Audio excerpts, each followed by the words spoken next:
Terima kasih pemirsa Anda masih bersama kami dalam MNC News Prime dan masih bersama kami 4 narasumber juga dalam dialog, Prof. Muzakir, Bang Roni, Bang Rasamala dan juga Mbak Joyce. Baik, ini untuk closing statement masing-masing saya mau ke Mbak Joyce terlebih dahulu deh Mbak Joyce. Ketika tadi ahli psikolog klinis menyebut bahwa Eliezer mengalami hipomania, kemudian juga saksi ahli Frans Magde Susino mengatakan ada dilema moral seperti itu. Kira-kira kalau dari kacamata Anda sebagai psikolog, personality kemudian juga kondisi dari individu seperti ini ke depannya dalam pembuktian secara hukum, apa yang bisa Anda lihat? Kira-kira akan ada semacam pencerahan lebih lanjut dalam dunia psikologi khususnya? Iya, dipastikan semua orang memahami apa itu hipomania ya, adalah sebuah situasi perubahan suasana hati yang melebihi kondisi yang pada umumnya. Nah, memang konteks ini sifatnya tidak biasa, sehingga biasanya perilaku yang dimunculkan oleh kondisi hipomania pun umumnya tidak biasa seperti itu. Namun jika itu perilaku yang positif dan konstruktif, dia akan bisa dipertahankan sebagai sebuah perilaku yang konsisten dan akan nanti menjadi bukti kekuatan dari pernyataan-pernyataannya di peradilan gitu. Nah, paling tidak dengan adanya kondisi pengukuran psikologis seperti yang diberikan oleh para psikolog klinis, karena ini sudah melalui sebuah mekanisme yang valid dan reliable, artinya apa yang dihasilkan itu sudah bisa menjadi dasar untuk mengukur kondisi pribadi seseorang apakah dalam situasi yang sehat mental atau tidak. Nah, jika sehat mental artinya sikapnya, pernyataannya bisa dijadikan sebuah dasar kuat untuk kebenaran yang disampaikan. Baik, baik. Kalau untuk Prof. Muzakir sendiri ketika ya tadi kesaksian dari para saksi ahli yang begitu banyaknya, juga lagi-lagi dari berbagai macam spesifikasi skills yang berbeda-beda. Apakah relevan menurut Anda sampai dengan saat ini dalam pembuktian dari kasus pembunuhan berencana? Oh, itu tidak relevan kalau terkait dengan pembunuhannya gitu ya. Tapi kalau terkait dengan faktor yang meringankan relevan ya.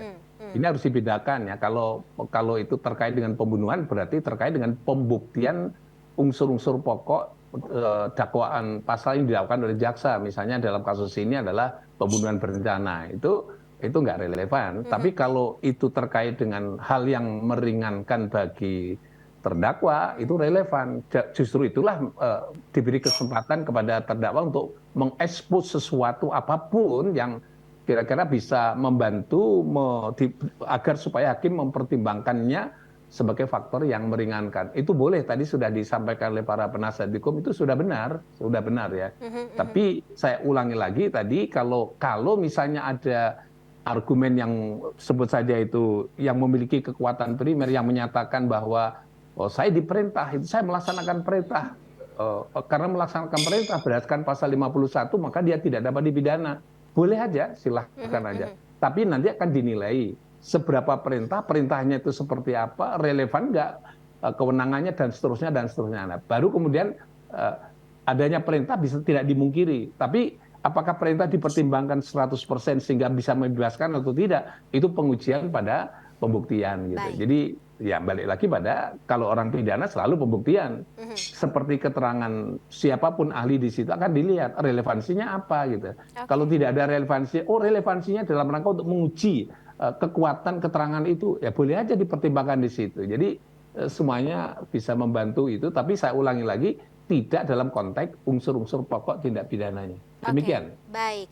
Nah, Bang Rasamala sendiri bagaimana? Kalau dari pihak kuasa hukum, apa yang besok atau kedepannya bisa dilakukan untuk bisa tetap ya katakanlah relevan gitu dalam pembuktian kasus pembunuhan berencana ini, tentunya untuk meringankan klien Anda?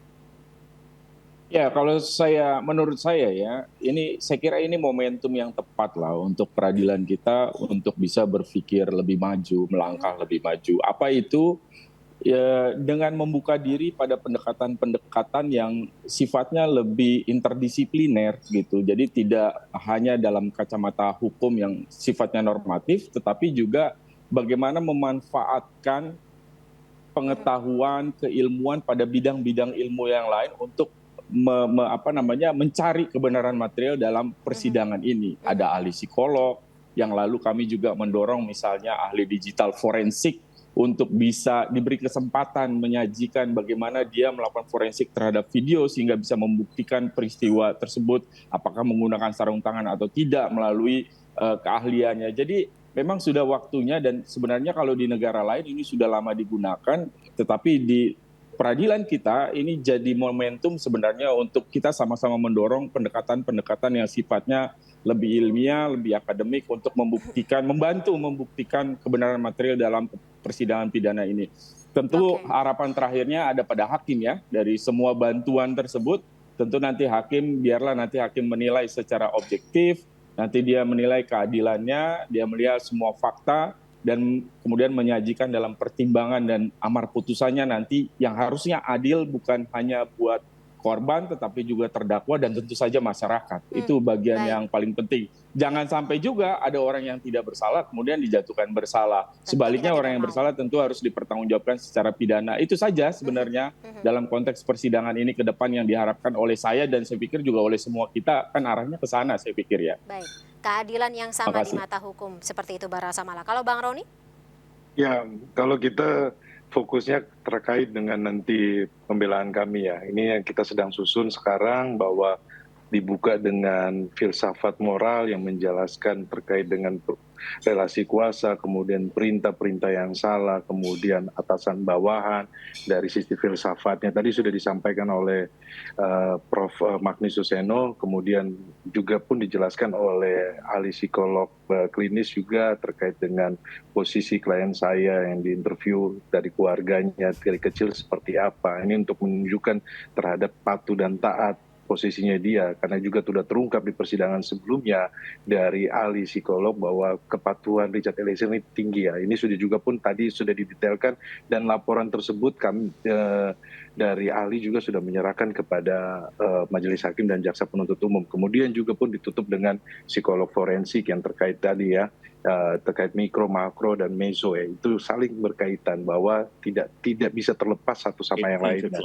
Dan nanti ke depannya juga pun nanti kita akan Rabu depan kita akan menghadirkan ahli yang menggambarkan pembelaan kami. Tentunya tunggu saja nanti hari Rabu. Seperti itu Mbak Fani. Wah, tunggu surprise-nya seperti apa ya dalam pekan-pekan ke depan ini ya. Bang Rasamala sih sebentar lagi akan mendapat giliran untuk persidangan atas klien Anda. Kita juga tunggu seperti apa yang akan dihadirkan dalam persidangan tersebut. Tapi karena durasinya sudah habis, Bapak-Bapak dan juga Mbak Joyce, ini kita sudahi dulu ya dialog pada malam hari ini. Terima kasih atas waktunya Bang Rasamala, Bang Roni, Prof. Muzaki dan juga Mbak Joyce. Sehat selalu semuanya, perjalanan masih panjang ya. Terima kasih sebelumnya. Selamat malam, sampai jumpa. Malam. Dan dengan berakhirnya dialog tadi, usai sudah perjumpaan kita dalam MNC News Prime hari ini pemirsa, mari berbagi untuk masyarakat yang terdampak bencana di tanah air melalui MNC Peduli. Dan tetap untuk ingat, patuhi protokol kesehatan COVID-19. Saya Fani Imaniar, terima kasih, sampai jumpa.